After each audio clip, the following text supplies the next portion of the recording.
¿qué tal les amis? ¿Cómo estás les amis? Vous vous posez des tonnes de questions sur la communication sur Internet. Est-ce que je dois faire un site Internet et si je le fais, combien ça coûte? Est-ce que je dois avoir un espace Google et si je le fais, combien ça coûte? La publicité sur Google, comment je la fais, combien ça coûte? Comment je me fais accompagner? Est-ce qu'il faut faire de la publicité sur Facebook et Instagram? Et si je le fais, combien ça coûte? Vous posez ces questions-là, toutes les réponses à vos questions dans la vidéo d'aujourd'hui. J'ai tourné cette vidéo avec Amélie. Amélie est une personne avec qui je travaille depuis quelques années, qui m'accompagne donc dans la mise en place de mes campagnes de pub. C'est une agence et elle a très gentiment accepté de répondre à toutes mes questions et vous allez tout savoir sur la publicité quand on est artisan, les budgets qu'il faut mettre, combien il faut mettre, à quel moment il faut les mettre. Trop cher, c'est trop cher, pas assez cher, c'est pas assez cher. Tous les prix sont dedans. Si vous regardez cette vidéo, c'est peut-être que vous êtes artisan ou que vous souhaitez devenir artisan dans les semaines, les jours, les semaines ou les mois qui viennent. La première chose quand on est artisan, c'est de savoir vendre sa journée au juste prix. Et pour ça,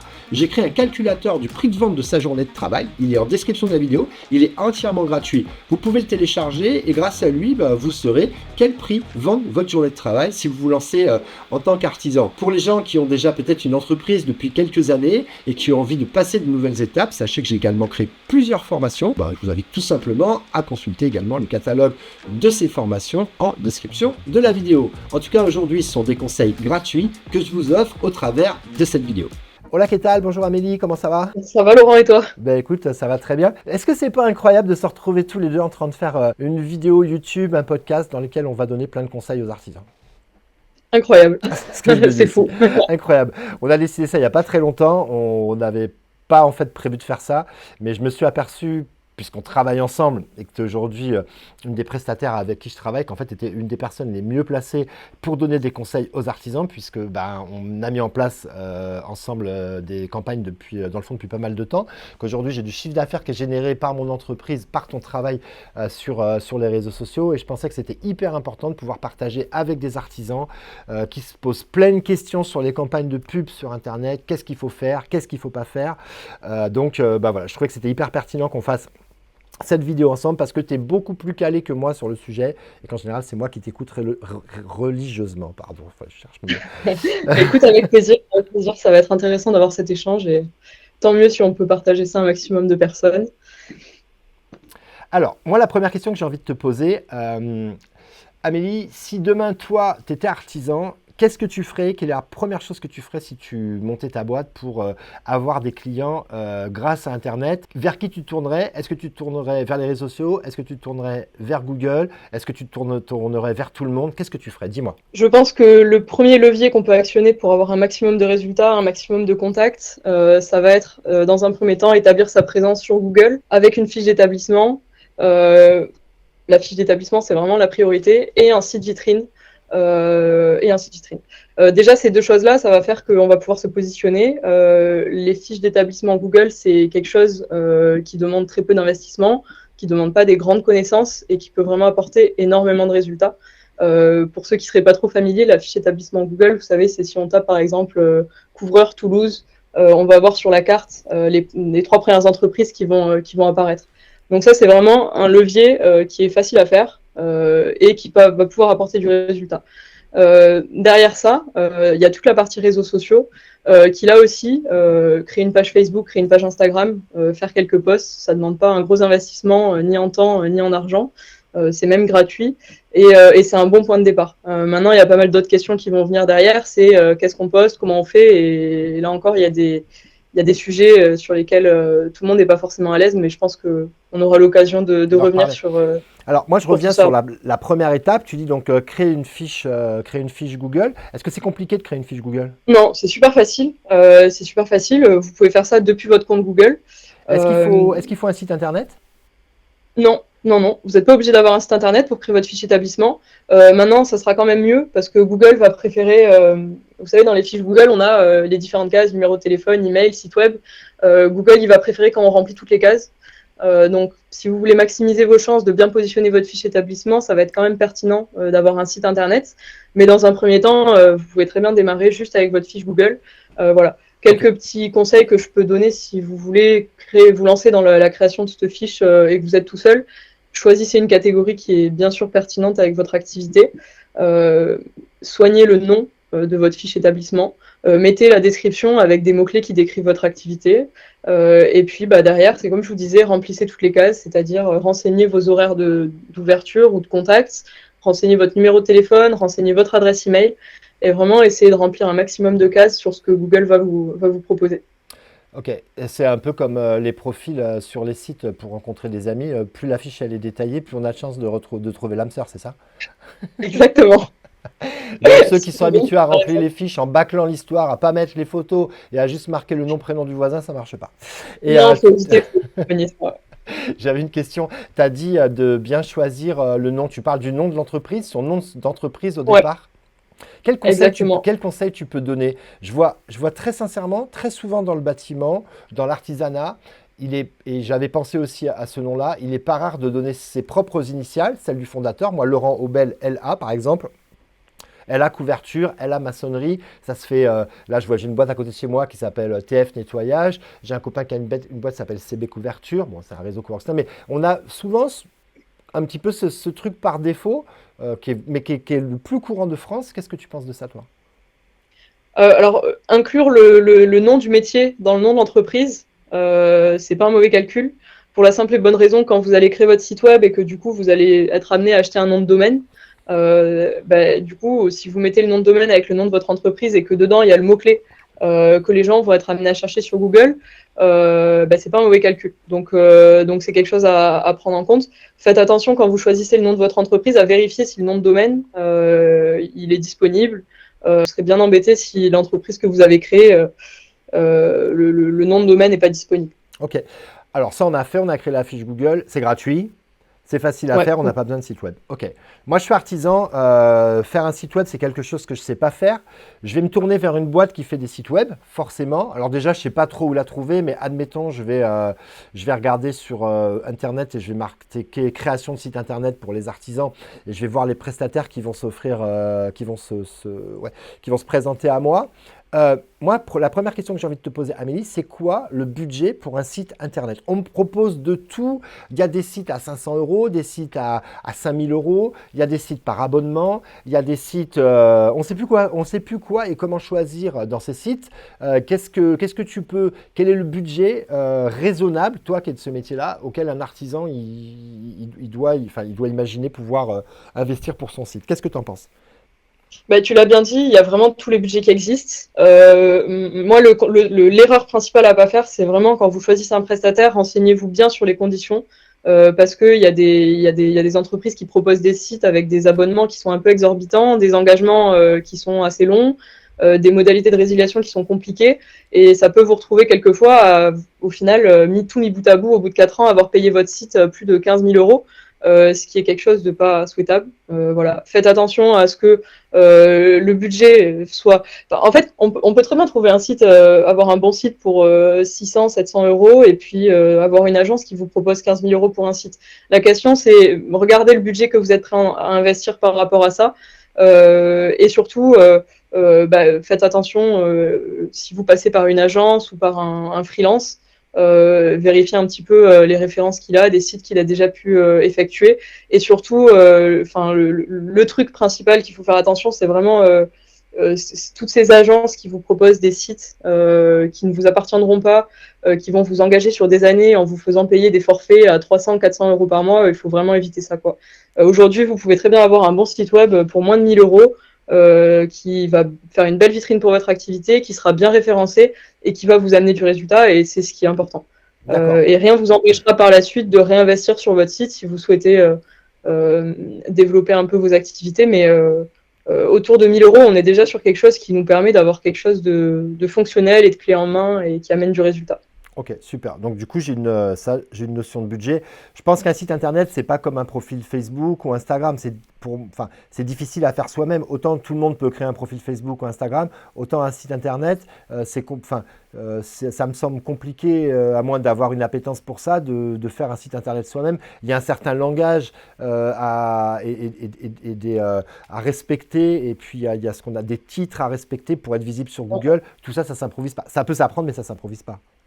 Ça peut s'apprendre, et si vous êtes hyper motivé, que vous avez du temps et que c'est quelque chose qui vous intéresse, vous pouvez vous en sortir par vous-même pour faire quelque chose de correct. Maintenant, si vous êtes artisan et que vous bossez, que vous avez des chantiers, vous avez peut-être pas que ça à faire que de passer 2 ou 3 mois la tête dans le guidon sur l'ordi à réfléchir à comment faire votre site. Donc, le faire soi-même, voilà, c'est quelque chose qui n'est pas impossible, mais à condition de prendre le temps de bien se former, quoi. Ok. Par contre, Amélie, tu vas être d'accord avec moi, c'est que si demain, tu es artisan, donc tu mets à peu près 1000 euros pour faire ton site, tu as un site vitrine, il est cool, il y a ton travail dessus, mais ça ne veut pas dire que pour autant, les gens, ils vont tomber dessus.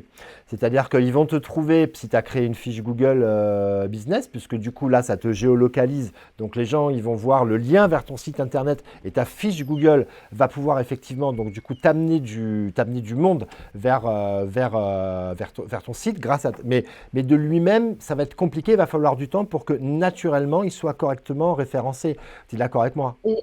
Exactement. Et là, du coup, par rapport à ça, il y a 2 sujets. C'est encore une fois d'où l'importance de choisir un prestataire qui sait ce qu'il fait quand vous concevez votre site internet. Parce qu'en fait, il y a 2 volets pour le référencement d'un site internet.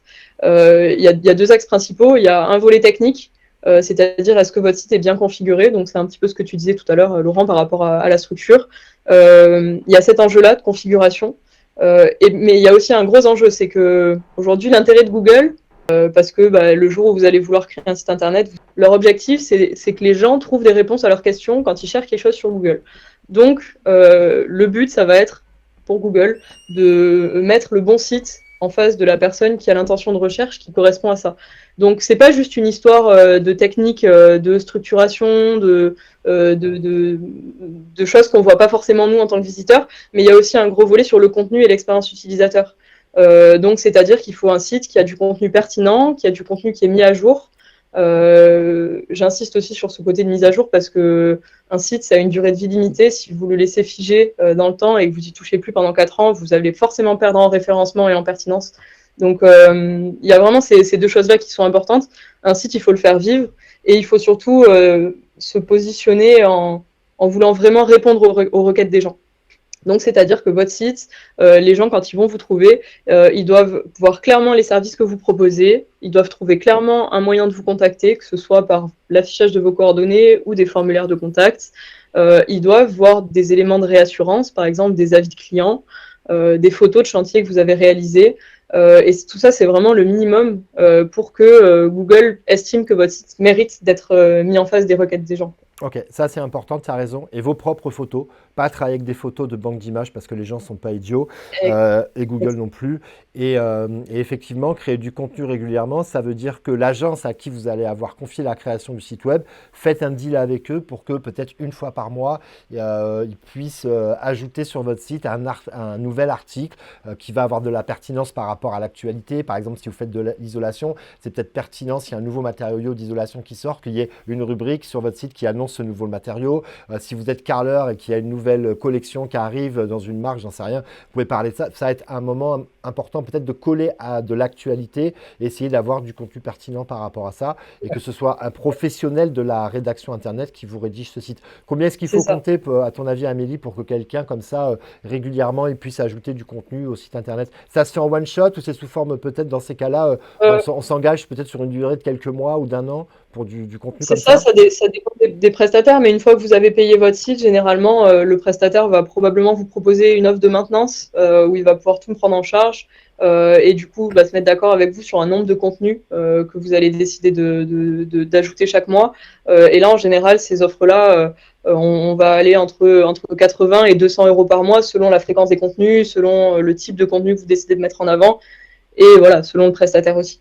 Mais les sommes que je donne là, c'est des sommes qui sont cohérentes et qui sont justes en tout cas. Ok, mais qui sont peut-être pas le prix que prennent certaines agences parisiennes ou certaines personnes qui ont les dollars dans les yeux, parce que je pense qu'il y a des budgets qui sont bien plus importants que ça. C'est important que tu donnes ces prix qui me semblent, qui sont effectivement des justes prix, mais je ne serais pas surpris que certains des gens qui nous écoutent ou nous regardent, on leur ait fait des propositions à des tarifs bien plus importants.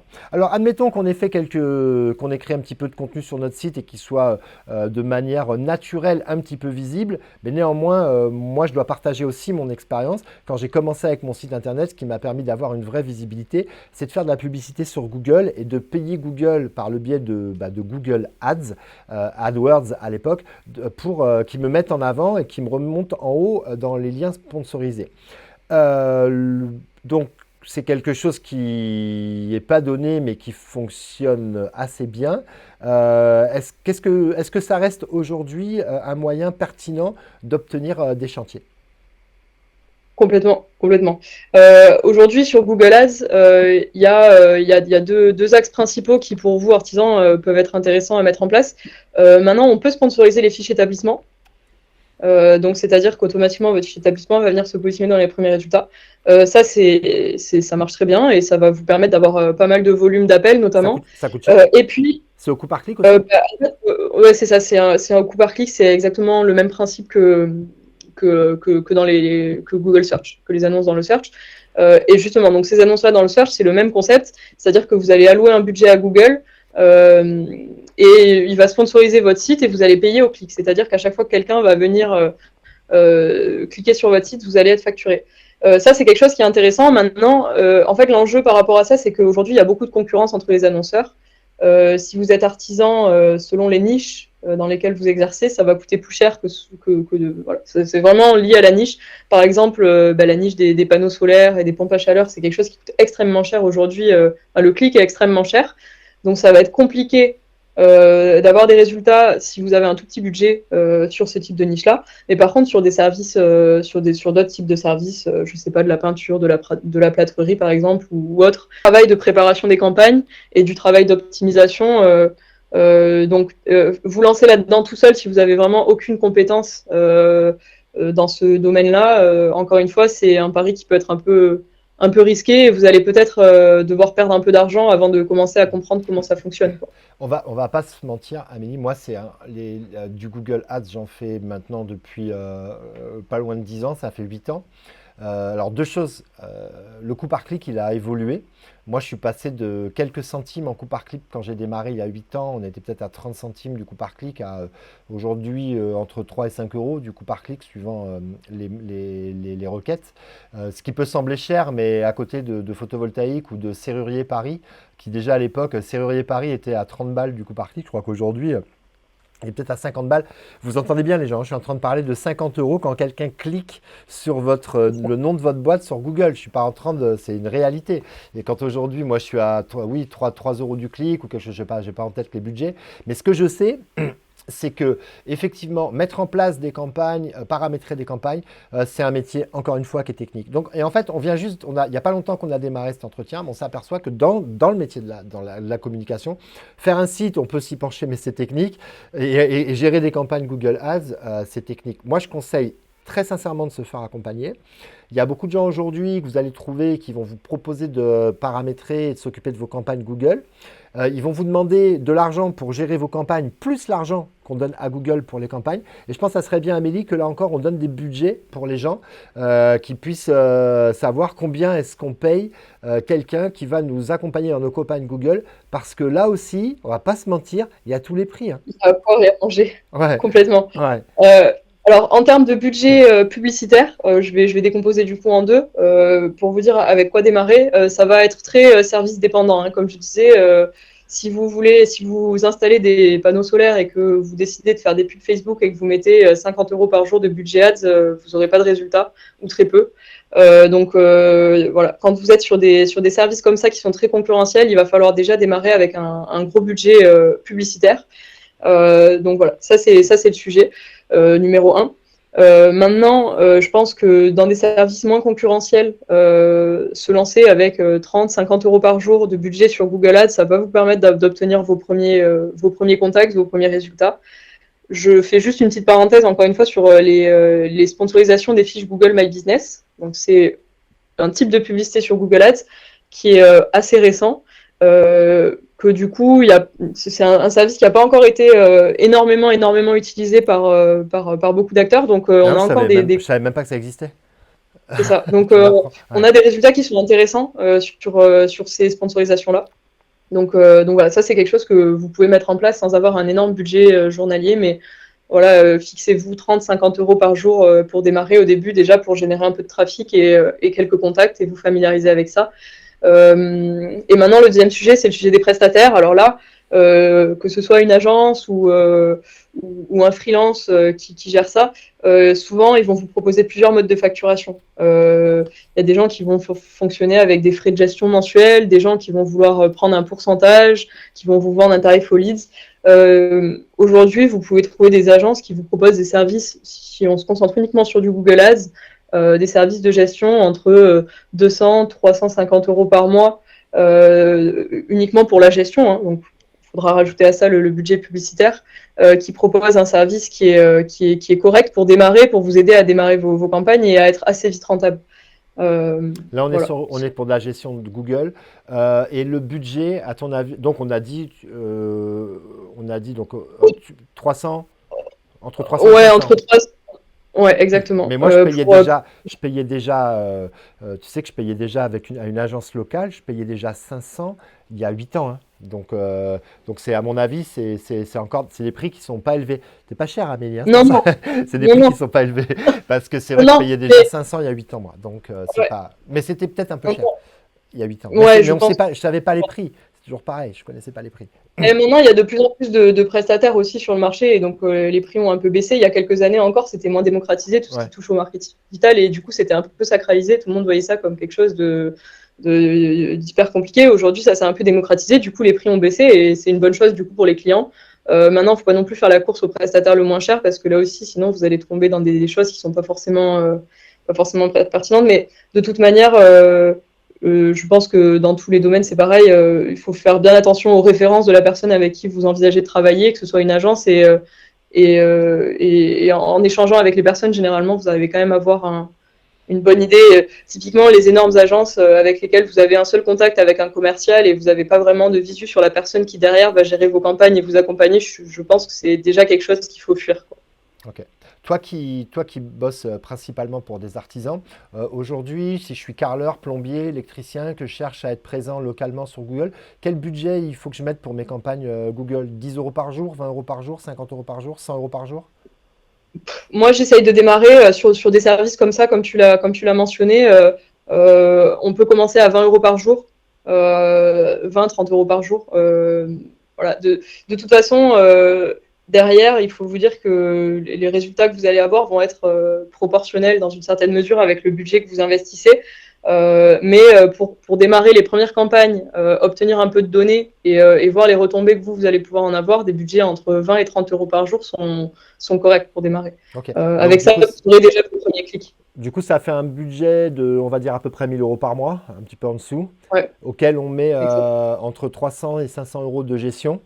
Donc, du coup, Ouais. ça veut dire qu'il faut compter un budget à minima entre 1300 et 1500 euros par mois si on veut se lancer Ouais. avec des publicités sur Google en faisant du Google payant. Ouais, c'est ce qu'il faut se fixer et c'est ce qu'il faut avoir en tête. Si vous débutez juste, que vous n'avez pas cette trésorerie-là, que voilà, vous n'êtes pas à l'aise avec l'idée de sortir cet argent-là, bah, c'est un risque pour vous d'aller faire la course au prestataire le moins cher, à vouloir baisser les budgets et c'est pas forcément sûr que du coup vous ayez des résultats. Donc voilà. Après, il faut savoir que c'est quand même des services sur lesquels on rentabilise quand même très vite. Hein. Laurent disait, si vous avez des coûts par clic entre 3 et 5 euros, avec 30 euros de budget par jour, ça peut vous faire entre 8 et 10 clics. Entre 8 et 10 clics, il y a quand même de fortes chances que vous ayez dans le lot de très bons contacts. Donc en général, c'est des services où ça peut faire un peu peur quand on n'a jamais fait de publicité de se dire oh là là, ça fait un gros budget à investir, mais généralement, dès le premier mois, vous êtes rentable et vous avez signé vos premiers chantiers, quoi. Bah, on va pas se mentir, la fortune de Google, elle est faite avec ça. Ils facturent des millions et des millions de dollars et d'euros tous les mois à des dizaines, des centaines de milliers d'entreprises qui utilisent Google Ads et ça marche très bien dans tous les domaines. Donc on va pas se mentir. Bien sûr que ça fonctionne, Non, mais voilà, marché.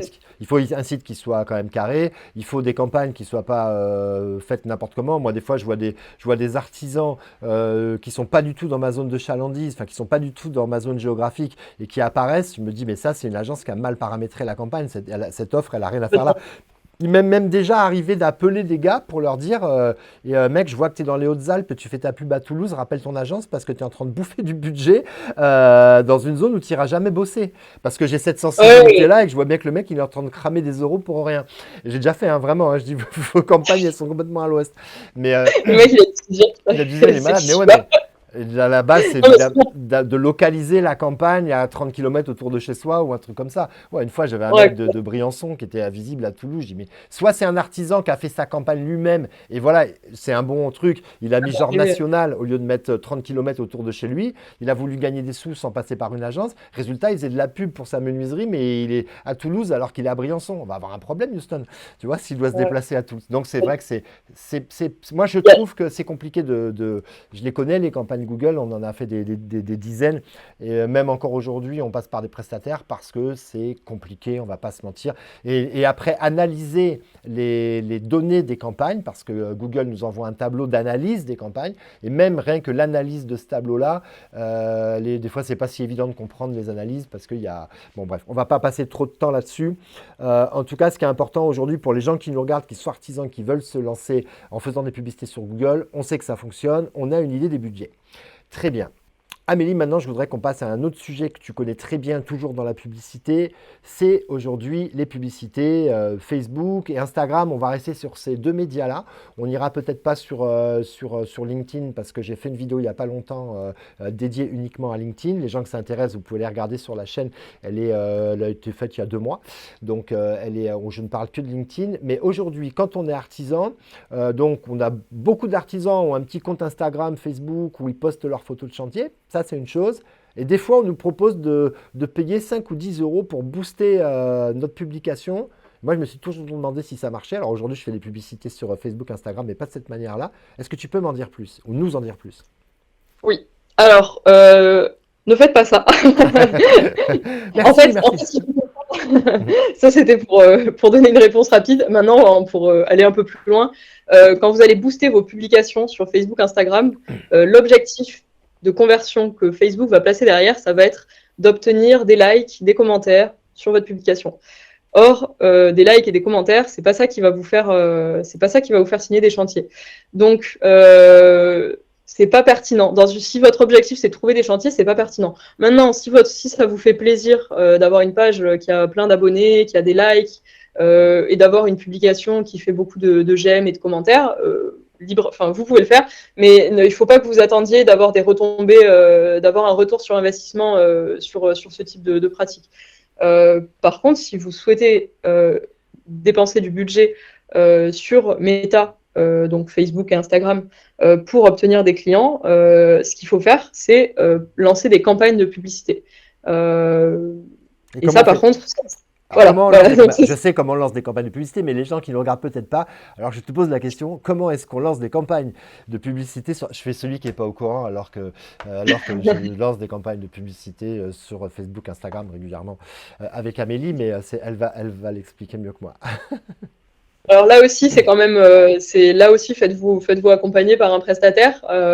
Mais bon, il faut paramétrer un compte publicitaire et puis via ce compte publicitaire, vous allez pouvoir créer des campagnes.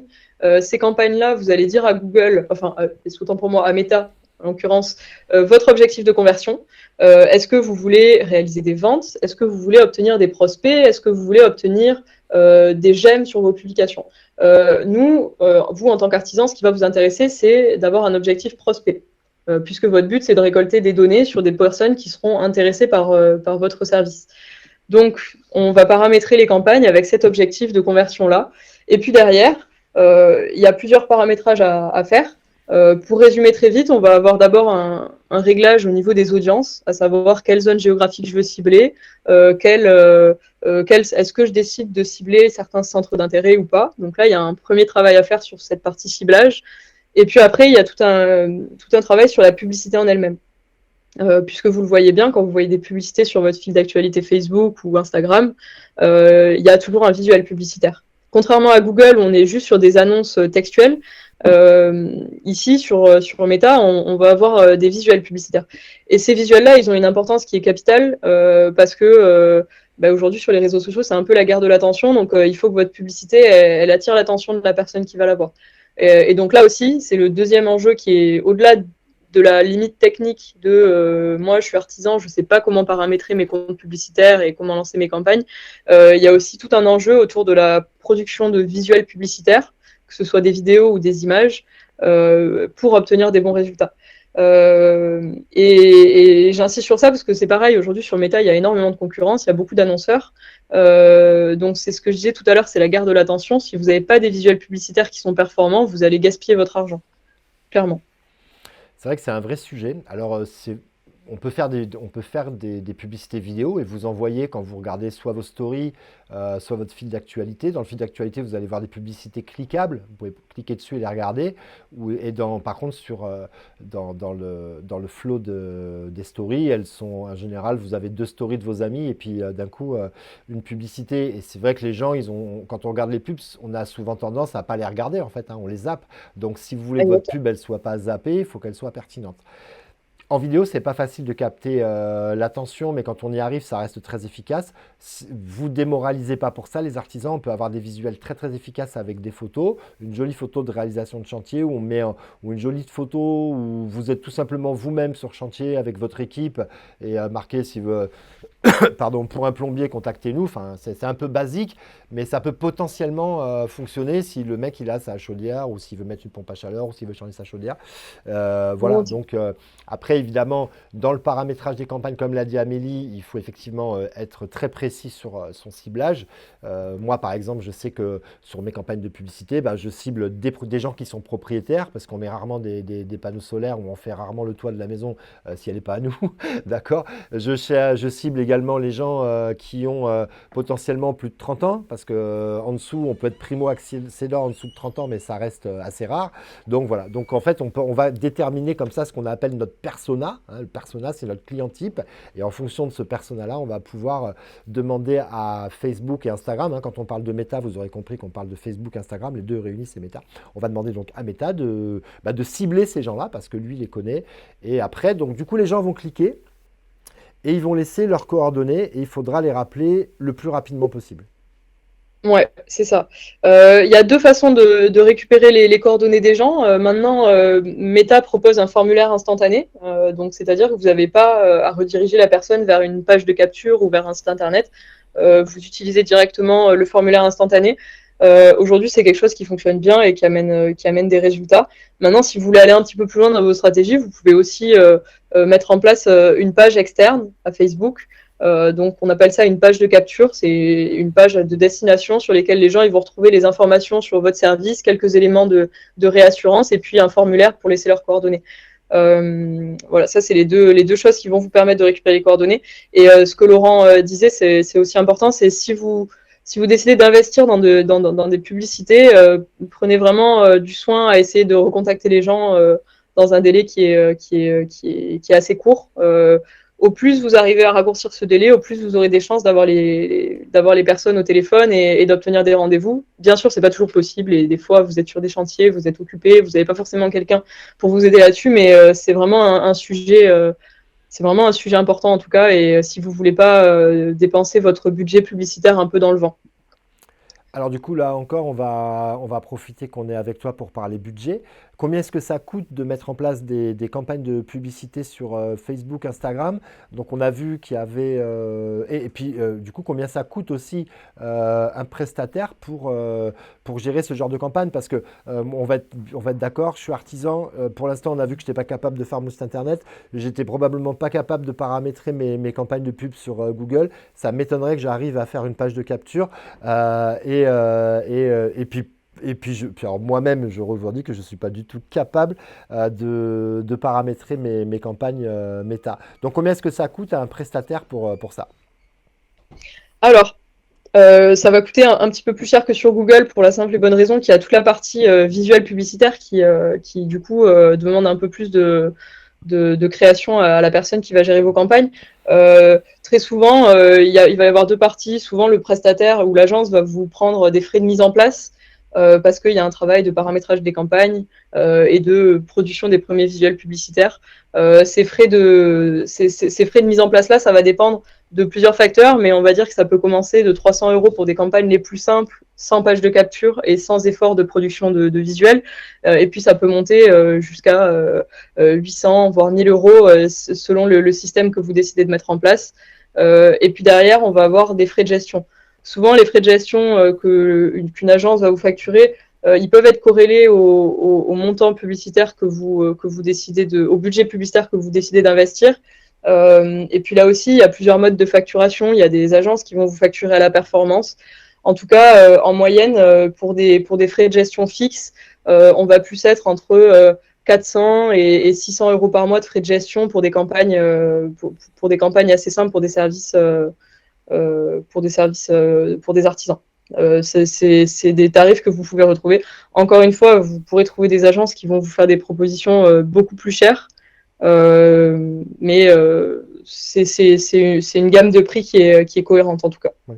Moi, j'ai signé des partenariats avec des entreprises qui me prenaient beaucoup plus cher que ça, hein. Donc, c'est pas, Ouais. si vous êtes artisan et que vous dites, ouais, moi, j'ai trouvé une boîte, elle me prend 1000 euros de gestion, bah écoutez, c'est cher, mais c'est des prix qu'on peut trouver.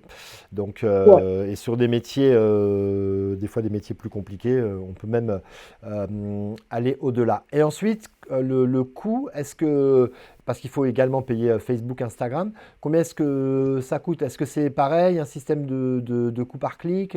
Comment est-ce que ça marche par rapport à Google? Alors là, on n'est pas sur un système de coût par clic comme ce qu'on disait sur Google. Google, vous payez au clic. Sur Facebook, non. Vous définissez un budget quotidien que vous souhaitez allouer à votre campagne et Facebook va s'occuper de le dépenser dans l'idée d'essayer de vous apporter le maximum de résultats. Donc, il va falloir définir ce fameux budget quotidien. Pour démarrer des campagnes, ce qu'il faut comprendre, c'est que même si vous avez un énorme budget et que vous décidez d'arriver avec 200 euros par jour de pub, c'est pas pertinent de faire ça. Il faut toujours démarrer avec des budgets un peu plus faibles et puis petit à petit venir augmenter les budgets pour au fur et à mesure que l'algorithme de Facebook commence à connaître vos clients cibles et à vous apporter des résultats. Donc ça, c'était le premier point. Maintenant, n'espérez pas avoir des résultats avec de la publicité Facebook si vous n'êtes pas prêt à allouer au moins 20-25 euros par jour de budget. Parce que c'est pareil, aujourd'hui il y a plus de concurrence. Il y a encore 2-3 ans, vous pouviez lancer des campagnes avec 5-10 euros par jour et vous pouviez avoir plein de leads qui arrivaient. Aujourd'hui, c'est plus le cas. Voilà, donc 20 euros par jour, c'est un budget de départ qui est intéressant. Et puis après, derrière, libre à vous de l'ajuster. Encore une fois, vous devriez avoir des retours sur l'investissement assez rapides quand même, hein, parce que avec 20 euros par jour, vous pouvez, selon les services, avoir plusieurs leads, plusieurs prospects, pardon, donc plusieurs contacts de personnes intéressées par vos services par jour. Donc vous pouvez assez vite espérer avoir un retour sur investissement. Je ne l'ai pas précisé, mais encore une fois, tout ce qui est panneaux solaires, pompe à chaleur, où là on est sur des services qui sont hyper concurrentiels. Là pour le coup, ce que je viens de vous donner comme idée pour les budgets, c'est pas juste et il faudra compter au moins une cinquantaine d'euros pour démarrer si vous voulez espérer avoir des résultats. Donc en fait, bon, hors secteur comme le photovoltaïque, là encore, entre le budget 20 euros par jour, mes frais de gestion de campagne, difficile de faire quelque chose aujourd'hui sur Facebook et Instagram à moins de 1000 euros par mois. Ouais. Ok. Non, c'est pas pertinent. Et en plus de ça, ce sera pas. Enfin, ça vaut pas le coup d'aller payer un prestataire pour gérer vos campagnes si c'est pour lui donner 5 euros par jour de Ouais, gestion. c'est sûr. Enfin, voilà, c'est pas pertinent, donc c'est quelque chose à arbitrer. Encore une fois, vous devriez avoir des retours sur investissement quand même assez rapides si vous gérez bien vos prospects et si la personne avec qui vous décidez de faire confiance paramètre bien vos campagnes et les gère bien. Mais voilà, après, il y a aussi de la saisonnalité. Souvent, l'été, on a des campagnes qui font un peu moins de performance. Les périodes de Noël aussi, voilà, il y a plein de facteurs qui entrent en jeu, mais de manière générale, la publicité Facebook, évidemment que ça fonctionne. C'est comme tu disais, Laurent, hein, aujourd'hui, Meta, c'est leur revenu, c'est ça. Donc ça fonctionne, ça apporte des résultats à condition d'être accompagné et de faire ça intelligemment. Oui. Alors également une chose à savoir, c'est qu'on ne va pas, entre guillemets, aller toucher souvent les mêmes clients sur Facebook, Instagram que sur Google. Tout dépend aussi de votre métier. Si vous visez du particulier et que vous voulez apporter des services à la personne, bah, je dirais que vous pouvez sur Facebook et Instagram, ça a du sens. Toucher peut-être des professionnels sur Facebook, Instagram, ça me semble plus compliqué, à moins que vous soyez vraiment dans une niche où vous allez pouvoir toucher des pros. Enfin, ça dépend de votre métier, mais en tout cas, nous, dans le bâtiment, Je pense qu'aujourd'hui, on va pas se mentir, pour chercher du pro, c'est peut-être pas Facebook et Instagram sur le réseau social sur lequel j'irais plutôt sur LinkedIn. Mais j'en ai parlé dans la vidéo. Et c'est surtout qu'on va pas non plus, entre guillemets, attraper le prospect au même moment. C'est-à-dire que quelqu'un qui va répondre à un formulaire sur Facebook et Instagram, il vous voit passer, il a rien demandé, d'accord? Et du coup, il se dit, ah ouais, tiens, pourquoi pas? Mais il y a aussi beaucoup de gens qui sont perdus et vous allez voir que quand vous recevez après les leads qui arrivent, bah, quasiment une fois sur deux, c'est pas qualifié parce que les gens ils savent pas pourquoi ils ont cliqué ou bon bref, ou ils se rappellent même plus qu'ils ont cliqué. Alors que quelqu'un qui va chercher sur Google, qui va vous trouver, très souvent on a quand même quelqu'un qui, enfin je trouve que la qualité du lead, ce qu'on appelle le lead, c'est l'appel entrant, est souvent de meilleure qualité sur Google parce qu'on est sur quelqu'un qui était en recherche, qui a demandé à Google, qui a pris le temps de remplir un formulaire ou qui a composé un numéro de téléphone.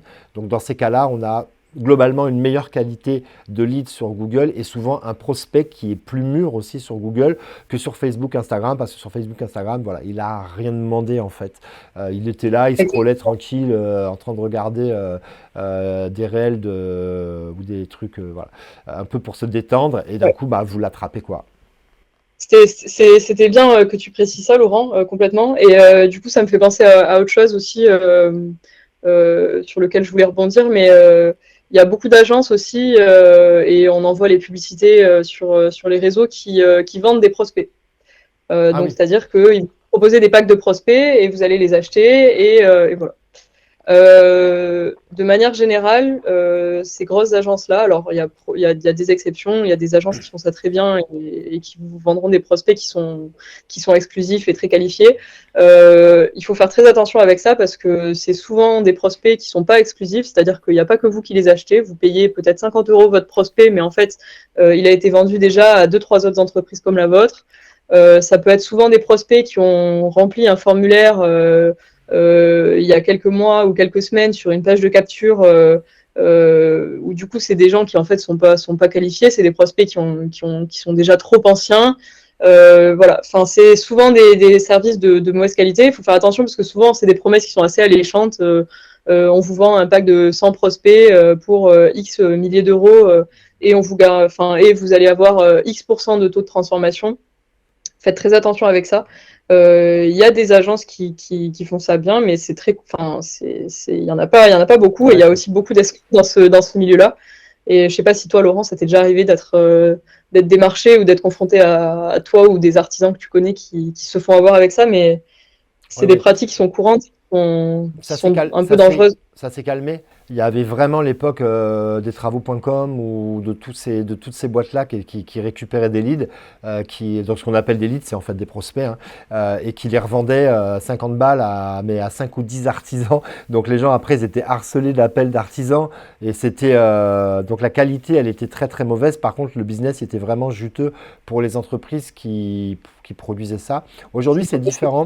On se retrouve plutôt aujourd'hui, j'ai des entreprises qui me contactent par mail avec des campagnes de marketing d'emailing et ce sont des agences qui me proposent des services, donc ils vont me proposer des leads, mais en fait ils vont cibler une catégorie en fait on va travailler ensemble, c'est que vraiment un boulot d'agence, dire voilà moi je veux toucher les architectes du 31 et là ils vont eux aller rechercher les architectes du 31 et ils vont aller les prospecter avec un email personnalisé aux architectes du 31. Donc ça va être là par contre on est sur de l'email personnalisé et on verra ce que ça va donner. Donc ça a un petit peu changé, mais je crois qu'il y a encore du travaux.com parce que je vois de la pub. Alors, je ne sais pas ce que ça donne aujourd'hui. Il y avait travaux.com, il y avait plusieurs sites comme ça, je me rappelle, de vendeurs de leads. Qu'est-ce que tu en penses, toi, Amélie, de ces gens? C'est ce que tu viens de dire, en fait. C'est pas très bien de faire Moi, récemment, là, j'ai travaillé avec un artisan qui, quand il s'est lancé, il m'expliquait que pas désespéré parce qu'il venait de se lancer, mais du coup, il avait un peu de budget qu'il avait alloué. Il s'était fait une petite pochette qu'il avait décidé d'allouer un peu à sa communication et au lancement de son entreprise d'un point de vue marketing. Il s'est dit, je vais acheter des leads, travaux.com, et puis au final, il a perdu de l'argent parce que voilà, comme tu disais, c'est des gens qui ont été déjà appelés par 3-4 artisans, qui ont été un peu harcelés déjà, qui ont été essorés tous. Donc ça convertit pas. C'est quelque chose qui peut être tentant parce qu'en plus des fois ils vous proposent des petits volumes, donc vous vous dites allez je vais tester, acheter une dizaine de prospects. Mais bon, il vaut mieux que vous gardiez cet argent pour vous faire accompagner par des agences qui vont elles-mêmes pouvoir intégrer à votre entreprise des systèmes d'acquisition plutôt que vous jeter vers des vendeurs de prospects qui vous vendent pas de la qualité. Et Aujourd'hui, oui, vas-y. pardon, non, j'allais juste rajouter aujourd'hui vraiment ce qui est important et en plus, je pense que ça a plein d'avantages. Au-delà du fait que ça va vous apporter du chiffre d'affaires, ça a aussi un enjeu de marque employeur. Si demain vous allez vouloir recruter des gens, vous aurez plus de facilité si vous êtes visible. Et de la même manière, si on se projette encore plus loin, d'un point de vue valorisation d'entreprise, c'est aussi quelque chose d'intéressant que vous ayez, vous, en interne, votre propre capacité à générer des clients, générer des prospects. Donc, ça passe par tout ce qu'on a dit, un site internet qui est bien référencé, des fiches établissement, une fiche établissement Google qui est bien référencée, des réseaux sociaux qui sont soignés, entretenus et des systèmes en place pour de l'acquisition payante avec du Google Ads et du Meta Ads. Et là, vous avez quand même quelque chose qui devrait vous permettre de développer votre entreprise d'une manière qui vous convient tout simplement, quoi. Je suis complètement d'accord avec toi. On ajoute à ça la cerise sur le gâteau, mais c'est plus des fois presque en train de devenir plus le gâteau que la cerise, des avis clients. J'ai en préparation, je pense que c'est une vidéo avec Jean-Bernard Melet de Eldo et on parlera beaucoup avis client, donc je vais pas trop en parler dans cette vidéo, mais il faut pas oublier une fois qu'on a une fiche Google, ce qui va faire la différence entre vos concurrents et vous, c'est la note que vous allez avoir sur Google. Aujourd'hui, voilà, on peut pas passer à côté de ça, donc récupérer des avis clients, travailler correctement chez vos clients, parce que la base du marketing, c'est toujours, moi, c'est le produit. Donc, si vous êtes un produit de qualité, il y a juste à le faire savoir. Mais si vous êtes un produit de mauvaise qualité, de toute façon, ça finira par se savoir et c'est très compliqué de vendre quelque chose qui n'est pas de qualité. D'accord? Donc, si vous êtes de qualité, ce sera d'autant plus facile de vous vendre. Donc, c'est vraiment le point numéro 1. Faites du bon travail et dites à vos clients de laisser des avis. Ouais, t'as bien fait de parler de ça et bon, du coup, ça va être intéressant de voir ce que vous allez, l'échange que vous allez avoir à ce sujet. Mais oui, et puis d'ailleurs, c'est un des facteurs les plus importants pour le référencement des fiches d'établissement Google. Donc voilà, il y a aussi des choses qu'on maîtrise pas nous et enfin quelque part vous maîtrisez vos avis clients, mais il faut penser à les solliciter parce que les gens spontanément ils ont plus tendance à dire quand ça va pas que quand ça va. Donc ça va sauf être s'ils ont eu une expérience client incroyable et là dans ces cas-là ils vont facilement vous laisser un avis parce qu'ils se disent waouh. Comment je peux payer plus cher sans payer plus cher? Comment je peux les remercier? À l'époque, c'était laisser un pourboire. Aujourd'hui, c'est laisser un avis. Et si vous arrivez à déclencher ça chez vos clients, c'est sûr que là, c'est super pour vous et ça annonce de bonnes choses pour votre croissance. Cool. Amélie, j'ai l'impression qu'on a fait le tour du propriétaire. C'est pas mal. Ouais. Je pense qu'on a abordé un peu tous les sujets importants. Ouais, je suis super content parce que on a parlé budget et je trouve que c'est vraiment ce qui manque aujourd'hui sur Internet. On trouve plein de vidéos qui nous disent comment il faut faire, mais personne qui nous dit combien ça va vraiment coûter. Et là, tu as assez librement parlé tarifs et on a des prix surtout. On a les prix de Google, on a les prix de Facebook, on a les prix des agences, on a le prix d'un site Internet et je trouve que c'est vraiment pas mal. Voilà. S'il y a d'autres gens qui ont des questions et je mettrai peut-être tes coordonnées en description pour qu'ils puissent te joindre directement s'ils ont des questions à te poser. Et puis on va faire comme ça. Eh bien, super. Merci à toi, Laurent, pour cet échange. C'était intéressant. Et puis bon, à bientôt de toute façon. À bientôt. Merci Amélie. Merci à tous. Merci d'avoir regardé cette vidéo jusqu'au bout. Si vous avez des amis artisans et que vous pensez que cette vidéo peut les intéresser, partagez-leur la vidéo, envoyez-leur le lien parce que je pense qu'il y a beaucoup de valeur à l'intérieur. Voilà, merci de l'avoir suivi jusqu'au bout et on se dit à la semaine prochaine pour une nouvelle vidéo. Bye bye.